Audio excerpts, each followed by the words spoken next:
Welcome friends. Pass করলেও দেয়া যাবে উচ্চ মাধ্যমিক। উচ্চ মাধ্যমিক পরীক্ষা পাস করার পরেও পুনরায় দেয়া যাবে উচ্চ মাধ্যমিক পরীক্ষা। এবার এই নতুন নিয়ম নিয়ে এলো উচ্চ মাধ্যমিক শিক্ষা সংসদ। এক বিজ্ঞপ্তি জারি করে জানানো হয়েছে ৯-২ রেগুলেশন অনুযায়ী যে সমস্ত পড়ুয়ারা উচ্চ মাধ্যমিক পরীক্ষা পাস করে গিয়েছেন তারা এই সুযোগ পাবেন।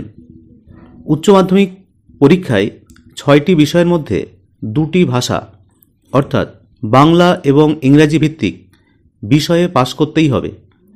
এরপর বাকি 4টে বিষয়ের মধ্যে যে বিষয়টায় কম নম্বর আসে তার নম্বর গ্রাহ্য হয় না।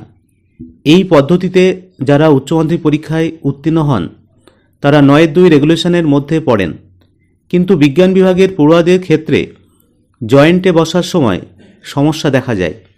তাই ৯-২ রেগুলেশন অনুযায়ী যারা উত্তীর্ণ হয়েছেন তারা পুনরায় সেমিস্টার সিস্টেমে পরীক্ষা দেওয়ার সুযোগ পাবেন।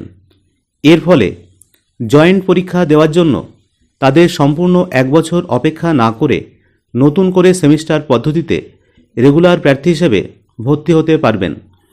তৃতীয় ও চতুর্থ সেমিস্টারের পরীক্ষায় বসার সুযোগ পাবেন ওই প্রার্থীরা। সুতরাং বন্ধুরা, পাস করলেও দেয়া যাবে উচ্চ মাধ্যমিক পরীক্ষা। ভিডিওটি ইনফরমেটিভ মনে হলে অবশ্যই লাইক, শেয়ার ও কমেন্ট করবেন। ধন্যবাদ।